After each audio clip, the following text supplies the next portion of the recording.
আসসালামু আলাইকুম এভরিওয়ান। তো আপনাদের মাঝে সুখ পাখি গল্পের 31 নাম্বার পার্ট নিয়ে চলে আসলাম। তো বেশি কথা না বলে চলুন গল্প শুরু করা যাক।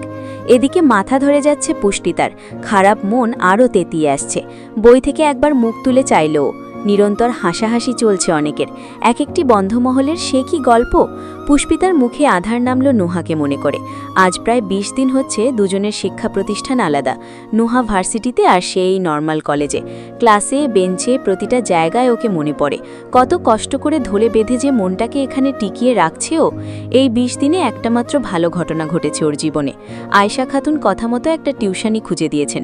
মেয়েটা 4র্থ শ্রেণীতে পড়ে, মাসে কেবল 2,500 টাকা বেতন। এ দিয়ে যাতায়াত আর বাদবাকি হাত খরচাটুকু আরামসে চলে যাবে। কিন্তু পুষ্পিতা মরিয়া অন্য চিন্তায়। প্রতি 6 মাসের মাথায় যে কতগুলো টাকা জমা করতে হবে সেসব কোথায় পাবে ও। আরও তো কিছু টিউশনি দরকার এখন। দীর্ঘশ্বাস ফেলল পুষ্পিতা। একবার শূন্য গলায় হাত বোলালো। জন্ম থেকে গলায় যে চেনটা মায়ের বলে জেনে এসেছে, আজ পরিস্থিতির কারণে সেটাও বেচে দিতে হলো। যদিও সেই মহিলাকে অনেকভাবে অনুরোধ করেছেও, কিছুতেই যেন চেনটাকে অন্য কোথাও বেচে না দেন। যখন হাতে টাকা আসবে ঠিক ছাড়িয়ে আনবে গিয়ে। কিন্তু কবে আসবে ওই দিন? আর উনিই বা ওর অনুনয় রাখবেন তো? তার অগাধ চিন্তার মধ্যেই হুটোপুটি করে এসে দাঁড়ালো একজন। হড়বড় করে বলল, এই পুষ্পিতা, জানো কি হয়েছে? পুষ্পিতার ধ্যান ভাঙল, চাইল চোখ তুলে। তনুজা শ্বাস ফেলছে ঘন ঘন। মেয়েটা কিউট, সাইজেও ছোটখাটো। একেবারে কোমর অবধি লম্বা চুলগুলো সবসময় পাঞ্চ ক্লিপে কয়েদ করে রাখে। এখানে আসার পর এই একটা মেয়ের সঙ্গে আলাপ হয়েছে ওর, তাও তনুজা মিশুকে চঞ্চল বলে। কিছুটা নুহার মতন স্বভাব। পুষ্পিতা মেলে রাখা বই বন্ধ করল, জানতে চাইল কি হয়েছে। তনুজার চোখ আগের চেয়েও প্রকট হলো এবার। অবাক হয়ে বলল, এমা, তুমি কিছু টের পাওনি? না তো, কিছু হয়েছে? কি বলছো? এতক্ষণ ক্লাসের সবাই সব দেখে ফেলল, আর তুমি কি না? আল্লাহ, তুমি তো আমার চিন্তার চাইতেও নিরামিষ। পুষ্পিতা ঠোঁট উল্টায়, অসহায় চোখে চায়। সে যে ধ্যান জ্ঞান বিসর্জন দিয়ে ভবিষ্যৎ নিয়ে ভাবছিল, কোনো কিছুর খেয়াল থাকবে কিভাবে? তনুজার মুখটা স্ফীত হয়ে এলো। চোখের চাউনিতে উদ্বেলিত ঝলক এনে বলল, আমাদের কলেজে না নতুন লেকচারার এসেছেন, সম্ভবত অনার্সের ক্লাসই নেবেন। কি দারুণ দেখতে যেন! আমরা সবাই উঁকি উঁকি মেরে দেখে এসেছি। আমি তো ওনাকে দেখার পর থেকে একটা জিনিসই মন প্রাণ দিয়ে চাইছি, উনি যেন আমাদের ডিপার্টমেন্টের লেকচারারই হন। অবশ্য হওয়ার চান্স 200%। আমাদের স্যারের অফিসেই বসে আছেন যখন, মনে তো হচ্ছে আমার চাওয়া ফলবেই। তনুজা যত উত্তেজিত হয়ে খবরটা জানালো, পুষ্পিতা ততটাই বিরস গলায় বলল, ওহ! নিমিষে সব স্ফূর্তি মাটি হলো মেয়েটার। ভ্যাবাচাকা খেয়ে ভ্রু কুচকে বলল, ওহ, আর কিছু বলবে না? পুষ্পিতার নিষ্প্রভ মৃদুস্বর, ক্লাস নিলে তো দেখতেই পারবো। তনুজা বিরক্ত গলায় বলল, উফ, তুমি এমন কেন? সারাক্ষণ ক্লাসে বইতে মুখ গুজে থাকো। এর বাইরে একটা রঙিন দুনিয়া আছে পুষ্পিতা, সেটাও তো দেখতে হবে নাকি? পুষ্পিতা আলগোছে হাসল, কণ্ঠ উদাস। সবার দুনিয়া তোমার মতো রঙিন হয় না তনুজা, কারো দুনিয়ার পুরোটা শুধু সাদা কালো থাকে। এসব শক্ত শক্ত কথা বলে লাভ নেই, আমি বুঝবই না। এরকে কি, এসো আমার সাথে এসো, আমি তোমাকে নিয়ে যাচ্ছি। এখন গিয়ে কি করব? আহা, এত কথা না বলে এসো তো। তনুজা হাত টেনে টুনে নিয়ে চলল। আর পুষ্পিতা অনিচ্ছায় পা বাড়ালো। কারো মুখের উপর না বলা কোমল মনের সাধ্যে নেই। সাদা দেয়ালে লাগানো নেমপ্লেটে বড় করে লেখা ফোরকান আহমেদ, অর্থনীতি ডিপার্টমেন্টের হেড তিনি। শোধিত কক্ষের ভেতর আরও কয়েকজন পুরুষ বসে, কলেজ প্রিন্সিপালও রয়েছেন। তনুজা পুষ্পিতাকে নিয়ে দেয়ালের এক কোণা ঘেঁষে দাঁড়ালো, মাথাটা হালকা খরগোশের মতন নামিয়ে উকি দিল ভেতরে। কলেজের মেয়েগুলো বেশি ঘুরঘুর করছে এখানে, যাতায়াতের ছুতায় বারবার আসা যাওয়া ওদের। পুষ্পিতার চোখ মুখে অনীহা, তার মাথায় শুধু টাকার চিন্তা ঘুরছে। সেখানে দেখতে সুন্দর স্যার দিয়ে ওর কী লাভ? তনুজা ফিসফিস করে বলল, ওই দেখো পুষ্পিতা, প্রিন্সিপাল স্যারের বাম দিকে যে ইয়াং লোকটা বসে, উনিই নতুন টিচার। পুষ্পিতা অমন অনীহ চোখেই তাকালো। বয়স্ক মাঝবয়সী মোটাসোটা কাঁচাপাকা দাড়ি লোকগুলো পেরিয়ে নজর পৌঁছল দর্শনের সুতনু তীব্রের ওপর। ফোরকানের সঙ্গে কথায় মগ্ন সে। সভ্যতার বসার ধরন, শিষ্টতার বাচনভঙ্গি। তনুজা ওর দিক একধানে চেয়ে রইল। প্রশংসার ঝুড়ি খুলে বলল, আমি ইন্টারে এখানেই পড়েছি, এরকম হ্যান্ডসাম টিচার এই কলেজে জীবনে দেখিনি। সব এক একটা দাদার বয়সী। আর ওনাকে দেখো পুষ্পিতা, কি দেখতে! মাথার ছোট ছোট সোনালি চুলগুলো যেন মস্ত বড় ফ্রেম।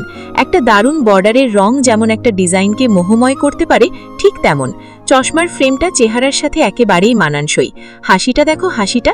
এই হাসি দেখলে তো আমার পরীক্ষায় পাশ করাই দুঃসহ হয়ে যাবে। আমি মনে হয় গেছি, বুঝলে, পুরোদমে ক্রাশ খেয়ে ফেললাম। পুষ্পিতা সবটা মনোযোগ দিয়ে শুনে জিভ কাটল। মিনমিনে গলায় বিজ্ঞদের মতন বলল, এভাবে বলতে হয় না তনুজা, উনি আমাদের শিক্ষক, আর শিক্ষক মা বাবার সমান। গফুর, গফুর! মোটা গলার ডাক শুনে হন্তদন্ত কদমে ছুটে এলেন ভদ্রলোক। বড় বিনয়ে বললেন, জি স্যার। অফিসে তখন ফোরকান আহমেদ, প্রিন্সিপাল মকবুল সাহেব আর তীব্র বসে। বাকিরা নেই অনেকক্ষণ। তীব্রর সঙ্গে আলাপ শেষেই বেরিয়েছে তারা। মকবুল বললেন, রুমের সামনে এত হল্লাহল্লি কেন? কলেজের মেয়েরা এলোমেলোভাবে হাঁটাহাঁটি করছে, ক্লাস হচ্ছে না? যাও, সবাইকে বলো এখানে গুরুত্বপূর্ণ আলোচনা চলছে, যেন এভাবে রুমের সামনে দিয়ে পায়চারি করবে না। গফুর মাথা কাত করলেন, জি স্যার। তারপর বেরিয়ে গেলেন দ্রুত। অফিস কক্ষের সামনে ছুকছুক করা যতগুলো মেয়ে ছিল কষে ধমক দিলেন ওদের। সেই ধমকের রুহু উড়ে গেল পুষ্পিতার। কলেজ পড়ুয়া ছোট ছোট মেয়েরা ছুটে ঢুকে গেল ক্লাসে, কিন্তু প্রভাব পড়ল না তনুজাতে। সে শক্ত হয়ে দাঁড়িয়ে, দৃষ্টিযুগল তীব্রের দিক আবদ্ধ। পুষ্পিতা খপ করে হাত চেপে হাঁটা ধরল। অনেক দেখেছ, এবার চলো ভাই, এত ধমক খাওয়ার কোনো ইচ্ছে নেই আমার। তনুজা মানা করেনি, পা বাড়ালেও কটমট করল মকবুলের ওপর। বলল, এই বুইড়া বেটার কথা শুনলে? গুরুত্বপূর্ণ আলোচনা চলছে বলে কেউ এখান থেকে হেঁটেও যেতে পারবে না? পুষ্পিতা সেই একই কথা ওড়ালো, এভাবে বলতে নেই, উনি আমাদের স্যার। আরে রাখো তোমার স্যার, তুমি ওনাকে চেনো না। এই ব্যাটা আমাদের কলেজ লাইফটা পুরো তেজপাতা বানিয়ে ছেড়ে দিয়েছিল। ফোন অবধি আনলে নিয়ে যেত জানো? কত হাতে পায়ে ধরতাম, তারপর মন চাইলো দিত, আর মন না চাইলে গার্জিয়ান ডেকে পাঠাতো। এই তো কলেজের সিঁড়ি, তাতে আবার এত রেস্ট্রিকশন কিসের? আর এখন কি করলো দেখলে? আমি নতুন নতুন ক্রাশ খেলাম, তাকে একটু ভালো করে দেখছি, ওরও তাতেই সমস্যা। ইচ্ছে করছে বুইড়ার সাদা দাড়িগুলো ধরে ঝুলে পড়ি। পুষ্টিতার এসব শুনে নিজের কান দুহাতে চেপে ধরতে মন চাইল। তনুজা কাঠখট্টা, তাই বলে এত? স্যার টিচারও মানবে না, স্যারের দাড়ি ধরে ঝুলে পড়তে চায়? ছি ছি ছি। তনুজা হঠাৎ থেমে দাঁড়ায়। আচ্ছা, তুমি তখন কি বললে পুষ্পিতা? কখন? ওই যে শিক্ষক বাবা মায়ের সমান বললে না? সে নিষ্প্রভ আওড়ালো, বলে তো ছিলাম, কিন্তু তুমি শুনবে বলে মনে হচ্ছে না। তনুজা হাসল, দুগাল ফেপে উঠল তাতে। আনন্দ চিত্তে বলল, একদম ঠিক ভেবেছ, শুনবো তো নাই। তুমি আমার বাবার বয়স জানো? আমি তার সব থেকে ছোট মেয়ে। ওনার বয়স এখন 60-এর কোঠায়। আর স্যারের বয়স কত হবে? বড়জোর 25-26, আচ্ছা ধরলাম 30। আমার বাপের হাঁটুর বয়সী স্যার, তাহলে কোন দুঃখে তাকে বাপের সমান মানব শুনি? পুষ্পিতা রা করে না, এবার চুপচাপ শুনে গেল। কিছু বললেও এ মেয়ে শুনবে না, এতক্ষণে ঢের বুঝেছে। তনুজা হৈ হৈ করে বলল, সব থেকে বড় কথা, এখন যুগ পাল্টেছে। এই জুনে স্যারকে কেউ বাবা মায়ের চোখে দেখে না। এখন ভাইয়া থেকে ছাইয়া হয়, আর স্যার থেকে ওগো হ্যাগো কি গো। পুষ্পিতা তাজ্জব হয়ে বলল, কি? তোমার মাথা আছে না গেছে? কি বলছো নিজে জানো? তনুজা বলল, জানবো না কেন, অবশ্যই জানি। আমার এক কাজিনের তো টিউটারের সাথে বিয়ে হয়েছিল, ওদের একটা বাচ্চাও আছে। পুষ্পিতা নিঃসহায় মতন শুনে যাচ্ছে, হু হা নেই। তার চোখ মুখের নিষ্পৃহতা দেখে তনুজা বিদ্বিষ্ট হয়ে বলল, উফ আল্লাহ, তুমি এত ব্যাকডেটেড কেন? থাক, ব্যাপার না, আমার সাথে মিশছো না, আমি আস্তে আস্তে সব শিখিয়ে দেব। ফোরকান আহমেদের ঠিক পেছন বরাবর একটা কাঠের তৈরি বইয়ের শেলফ আছে, পুরনো, তবে ছোট ছোট কাজ বসানো প্রতিটি তাকে। তীব্রের কান ভদ্রলোকের কথাতে রইলেও চোখের দৃষ্টি সেদিকে। ওষ্ঠপুট সাবলীল, অথচ চাউনিতে ওর চকচকে হাসি। সেই কাঁচের মধ্যে স্পষ্ট ফুটে আছে পুষ্পিতার বিম্ব। ওই তো করিডোরে দাঁড়িয়ে দাঁড়িয়ে তনুজার বকবক শুনছে সে। কি নিষ্পাপ তাকানোর ধরন, যেন কিচ্ছুটি বোঝে না। কিন্তু এই মেয়ে আসলে কি, সেটা তার মতো ভালো কে জানে? মাত্র দুবার দেখাতেই মাস্তান বিট্টুকে ভদ্রতার মুখোশ পরিয়ে বসিয়ে রেখেছে এখানে।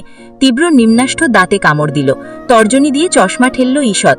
ঠোঁটে সূক্ষ্ম হাসির ছয়া বহাল রেখে ভাবল, খুব কাছাকাছি এসেছি ভিতু মেয়ে, আমাকে এখানে টেনে আনার খেসারত এবার প্রতি প্রহর দেবে তুমি।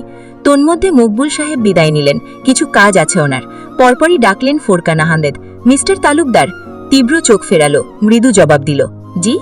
উনি প্রস্তাব ছড়লেন, চলুন আপনাকে ডিপার্টমেন্টের স্টুডেন্টদের সঙ্গে আলাপ করিয়ে দিই। মুচকি হাসল সে, দাঁড়িয়ে বলল, নিশ্চয়ই। তারপর পথ দেখিয়ে বলল, আপনি গুরুজন, আপনি আগে যান। ফোরকান বিস্মিত, বিমোহিত সাথে। তীব্রের পরিচয় তিনি জানেন, তাই তো এমন তোষামোদ। না হলে কত টিচার এলো গেল, এতটা সময় কখনোই নিজের কক্ষে বসিয়ে খাতির করেননি উনি। করার দরকারই বাকি। কিন্তু এ ছেলে কত বড় লোক, তার উপর সাক্ষাৎ মন্ত্রীপুত্র, অথচ বিন্দুমাত্র অহংকার নেই। আহা, কি শিক্ষা, কি ভদ্রতা! উনি আপ্লুত হেসে বললেন, আগে পরে নয়, চলুন একসাথে যাই। তীব্র ঘাড় নাড়ে, পাশে পা মিলিয়ে বলে, একটা কথা বলার ছিল আপনাকে। জি জি নিশ্চয়ই, বলুন। আপনাকে আমার বাবা কিছু বলেছেন? জামশেদ স্যার, কি ব্যাপারে বলুন তো? ফোরকান থামলেন, মিনিট কয়েক মনে করার চেষ্টা করেই উদ্বেগ নিয়ে বললেন, ও হ্যাঁ, ওই ব্যাপারটা তো। আপনার আসল পরিচয় যাতে আমি কাউকে না বলি, আপনি যে জামশেদ স্যারের ছেলে সেটা? জি। কারণটাও তো বলেছে আপনাকে? হ্যাঁ শুনলাম, আর সত্যি বলতে কথাটা শোনার পর থেকেই আপনার ওপর আমার অন্যরকম ইমপ্রেশন কাজ করছে মিস্টার তালুকদার। এমন অমায়িক চিন্তাধারা কিন্তু সকলের হয় না, যারা বাবার বিশাল নাম ডাক পরিচয় লুকিয়ে আত্মসম্মানের সাথে নিজে কিছু করতে চায়। আমি আপনাকে মন থেকে অ্যাপ্রিসিয়েট করছি মিস্টার তালুকদার, আর আপনি রিল্যাক্সে থাকুন, আমি কাউকেই জানাবো না। শিষ্টাচারে ভরপুর হাসি হাসল তীব্র, সংক্ষেপে জানালো, থ্যাংক ইউ। উচ্চরবের ক্লাসরুম স্তব্ধ হয়ে গেল ফোরকান আহমেদ প্রবেশ করার সাথেই। পেছনে তীব্র ঢুকল ওনার। শিক্ষার্থীরা বসা থেকে ততস্থ বেগে দাঁড়িয়ে যায়, সমস্বরে আওড়ায়, আসসালামু আলাইকুম স্যার। ভদ্রলোক উত্তর দিলেন সালামের, হাত ইশারায় বসতে বোঝালেন সবাইকে। তনুজা তীব্রকে দেখতেই চোখে কপাল তুলে বলল, এর মানে উনি আমাদের ডিপার্টমেন্টেরই স্যার? ইয়াল্লাহ, খুশিতে মরেই যাব আমি। পুষ্পিতা শুনল, নীরবে মাথা নাড়ল দুপাশে। এ জীবনে স্যার দেখলে কোনো ছাত্রীকে সে এমন করতে দেখেনি। এই মেয়ে পাগল, নির্ঘাত পাগল। স্যারের মতো সম্মানীয় ব্যক্তিকে জড়িয়ে কী সব বলে, তওবা তওবা। উপস্থিত সবার চোখ মুখ ব্যগ্র আগ্রহী। ফোরকান আহমেদ তীব্রকে দেখিয়ে ঘোষণার মতন বললেন, meet with your new lecturer mister Tibro Reza Talukdar, graduated in economics. সবগুলো নজর একযোগে তীব্র। তো আজকের গল্পটি শেষ হয়ে গেল। তো পরবর্তী পার্ট পেতে আমার চ্যানেলটি অবশ্যই সাবস্ক্রাইব করে রাখবেন। তো পরবর্তী পার্ট এই চ্যানেলেই পাবেন। আর গল্পটি কেমন লাগলো তা অবশ্যই কমেন্ট করে জানাবেন। সবাইকে ধন্যবাদ।